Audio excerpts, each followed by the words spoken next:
Hello mga kababayan, magchismisan po tayo. Chismisan talaga. Maigsi lang ito kasi mayroon lang akong gustong i-share sa inyo yung nabasa ko po na post. Yung post ni Sasro Gandusasot sa kanyang Facebook na ang sabi doon, mukha raw na para siyang disappointed sa mga nangyayari kasi sabi niya parang pabalik na siya ng Pilipinas kasi 'di ba si Sas scholar siya na nagkaroon siya ng award. He was awarded by the Chinese government ng isang scholarship. Galing, no? Kumbaga sa totoo lang, matalino naman talaga itong si Sas. Matalino man siya. Kaso nga, ang kanyang talino, medyo misguided siya. Parang misguided sa kung paano niya gamitin. Kasi ang katalinuhan po, dapat yan, dahil wisdom or intelligence is a gift from God. Kaya dapat po yan, talagang dinidevelop, ini-enhance, tapos niyo-utilize, at gamitin po yan para sa ikagaganda ng kapwa. Hindi para manira ng kapwa. Tama, hindi. Yung sister ko nga na napakatalino sayang. Laging, valedictorian, kaya naging scholar din. Pero, nadisgrasya yung buhay niya hanggang sa nawala na ng ganang mag-aral. Kahit na ini-encourage ko siya na magtapos pa rin ang pag-aaral, pero ayaw na talaga. Hindi na raw, parang nawala na yung will to study, samantalang dati napaka talagang siya sa pag-aaral. Yun nga, sabi ko, napagalitan ko yun noon kasi sana kako kung hindi mo naman pala gagamitin yung katalinuhan mo na bigay ng Diyos, sana napunta na lang yan sa akin. Naiinggit ako doon kasi talagang matalino yun lahat na subjects matalino. Ako palpak ako sa mathematics mathematics lang naman. So ito, balikan po natin si Sas na naniniwala naman po ako na si Sas ay talagang matalino. Yun nga, hindi niya ginagamit sa kabutihan. Dahil nga po, pinagsisisiraan niya ang gobyerno natin, si President Marcos, yung asawa, tsaka talagang napakasama ng tabas ng dila. Nakapagtataka nga po kasi sa ganyang klaseng katalino at mataas ang pinag-aralan, sabi dito sa amin, marasa pa. How can you? Hindi natin mawawaan kung saan humuhugot ng moralidad or immoralidad na sa kabila ng pagiging matalino, napakatalino at kumbaga nabuhay siya sa European communities na ibig sabihin advanced civilizations, advanced communities na kumbaga ang manners, good character, everything good ay pinapalaganap doon. Diba? I-compare naman natin sa mga underdeveloped countries. Siyempre, maganda pa rin ang kultura dito sa mga well-developed countries, especially sa Europe. Diba parang nga sila? Parang modelo natin. Modelo sa pagiging civilized, advanced in character, everything good, kumbaga. Pero hindi natin sinasabi na perfectly good sila. Siyempre, kahit saan naman may masama, may mabuti. Kahit sa mga underdeveloped, may masama, may mabuti rin. So, ito nga pong si Sas, sayang kasi yung talino niya. Kasi kung hindi po siya matalino, hindi siya mananalo ng mga awards, ng mga scholarship awards. Actually, pangatlo na po itong award sa kanya ng China.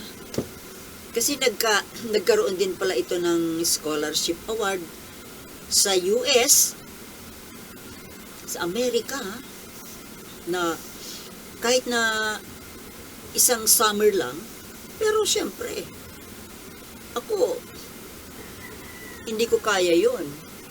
Ewan ko lang kung nagkaroon ng pagkakataon na mag-apply or mag-take ng exam, we don't know kung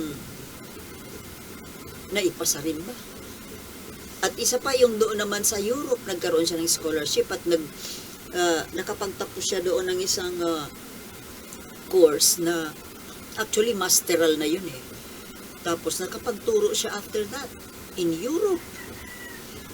At ito naman, sa China naman, nagkaroon na naman siya ng scholarship na nakakaisang taon na yata siya. Pero ito naman, doctoral na po ito. Doctoral na. PhD. At ito nga po, sabi niya, sa post niya, mukhang babalik na siya ng Pilipinas dahil mukhang tatanggalan na siya ng scholarship. So, kung hindi ka na scholar, ano pa ang gagawin mo doon? Di, uuwi ka na sa bansa mo. Kasi nga, siya mismo ang nagkwento sa post niya na yung FB page niya na For the Motherland. According to her, to him, hindi daw niya naipasa yung Chinese language. Kasi siyempre, China yun. Siyempre, mag-aaral ka ng Chinese language. At saka, mayroon yata siyang hindi na isubmit ng mga requirements sa isa namang subject naman. So, kumbaga, naibagsak niya. 2 subject na ibagsak niya. Bueno, ito naman po talagang Chinese language, talagang napakahirap po niyan. Even po itong mga Chinese children dito sa Pilipinas, halos ayaw naman talaga nilang aralin yan. Gusto nila, basta marunong na lang sila mag-English. Alam ko po yan kasi nagkaroon ako ng employer dati na Chinese. Yung anak, siyempre, naging close ko, naging medyo kaibigan ko. Nagkwentuhan kami. Doon ko nalaman na nagtataka ako kasi Chinese ka, di ba dapat talagang mahalin mo yung everything about your culture, especially language. Pero po ayaw nila. Sila daw na mga anak ng mga Chinese dito, mga Filipino-Chinese, nandito sa Pilipinas, yung ano daw talaga nila, kahit na nire-recognize nila na sila ay lahing Chinese, pero since dito na sila pinanganak, dito na sila nabubuhay, parang kinikilala lang nila na, oo, Chinese sila. Pero yung kultura, talagang hindi na nila masyadong pinapractice yung pure Chinese culture. Dito sila ang pinapractice nila yung, Chinese culture, pero yung Western pa rin.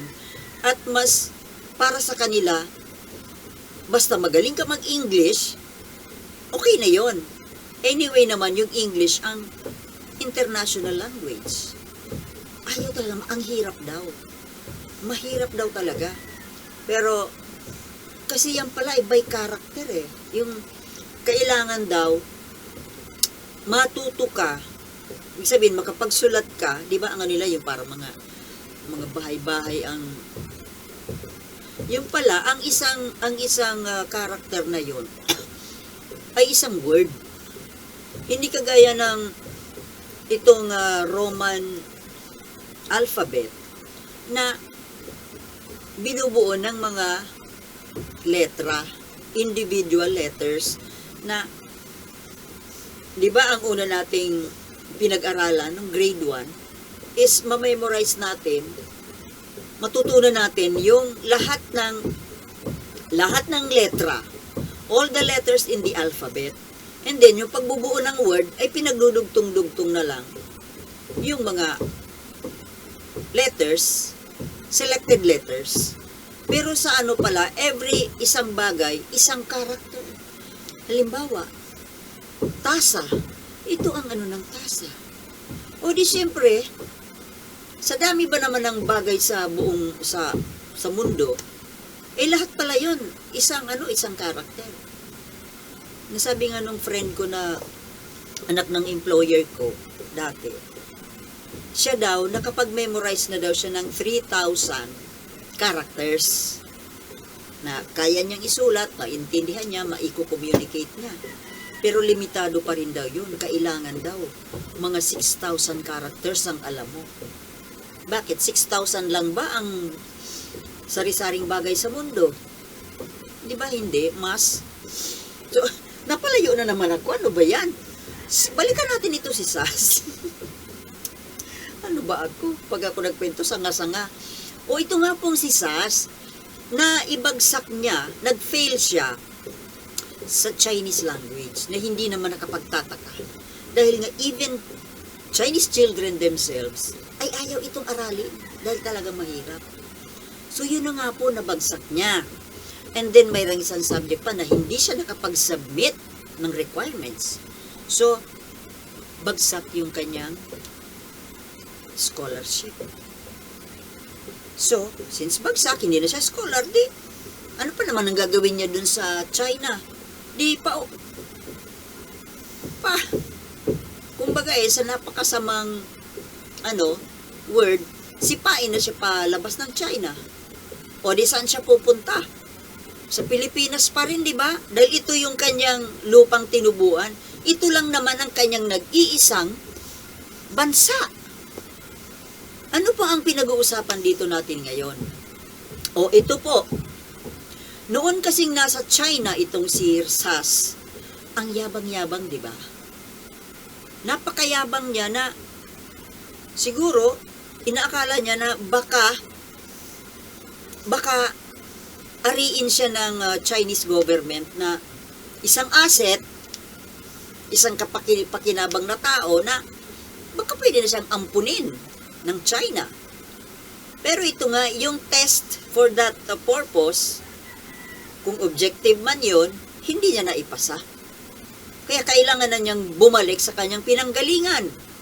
Now, iyon naman pala, mga kababayan, nag-iisa lang talaga ang ating bansa. Kaya hindi ba dapat marapat lang na ang bansa, ang nag-iisang bansa natin, ay kailangan nating proteksyonan at mahalin. Pero anong ginawa nito ni Sas? Di ba? Nung nasa China siya, even nung nandito pa siya, di ba pro-China? Ipinagtatanggol yung interest ng China. Dahil di ba, pro-Duterte siya, DDS yan eh. O di ba ang mga DDS pro-China? Ang mga ginagawa nila, mga pinagsasabi nila, puro pro-China. Siguro in-expect ni Sas na, yun nga, baka pwedeng mabigyan siya ng citizenship. Pero paano ka bibigyan ng citizenship na hindi mo nga naipasa yung language? At yun, mukhang suko na si Sas na sabi nga niya, hindi raw yun para sa kanya. Yung pag-PhD niyang yun. Ngayon, ang duda ko lang po, since matalino naman ito si Sas, bakit siya bumagsak sa mga subjects? Or isang subject, and then meron siyang hindi naasikaso na requirement na maisubmit. Hindi kaya dahil sa napabayaan niya yung pag-aaral niya? Kasi naman busy-busy siya sa pagiging DDS niya. Hindi kaya? Anyway, mas maigi na nga po na nangyari yan. Di ngayon, ikaw, Sas, ngayon naalala mo na iisa lang naman pala ang bansa mo. Ang bansang Pilipinas na handang kumupkup sa'yo kay tinraidor mo. Di ba tinatraidor mo yung bansa natin? Para kang si Maharlika. Pinagsisisiraan mo yung Pangulo natin. At yung interes ng China ang isinusulong ninyo. O ngayon, binibitawan ka na ng China. Hindi ka kailangan ng China. Kasi hindi mo kaya yung ipinagagawa nila sa'yo. Yung kailangan nilang ma-contribute mo sa kanila. Kasi kailangan magaling ka sa Chinese language eh. O hindi mo na ipasa. At ngayon, sinusukuan mo na. O ngayon, naalala mo ang Pilipinas. Na ito pala ang nag-iisa mong tahanan. Ngayon, naalala mo. O ngayon, sige, balik ka dito. Ang dami mong atraso dito, baka makagaya ka kay Macanas. Dahil sa mga pinaggagawin ninyong paninira. Di ba ang sabi ni Macanas noon? Diyan ka lang sa Beijing. Gayahin mo si Maharlika. Dahil si Maharlika nandoon sa Amerika, kahit anong dakdak niya na paninira, hindi siya kayang galawin ng Philippine government.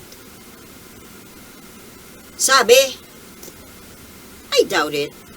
Kung talagang gugustuhin ng Marcos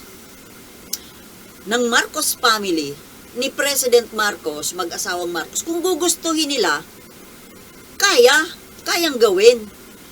Ano ba naman yan? Amerika. Ang Amerika is friend ng Pilipinas. Ang dali niyang gawin kung gugustuhin. Kaso hindi naman pinapatulan ng Marcos. Mas maganda pa nga yung sitwasyon ni Sas, dahil kung protektado si Sas ng China, mahihirapan ang Pilipinas na hugutin or mabigyan ng parusa. Dahil ang China hindi natin kaibigan eh.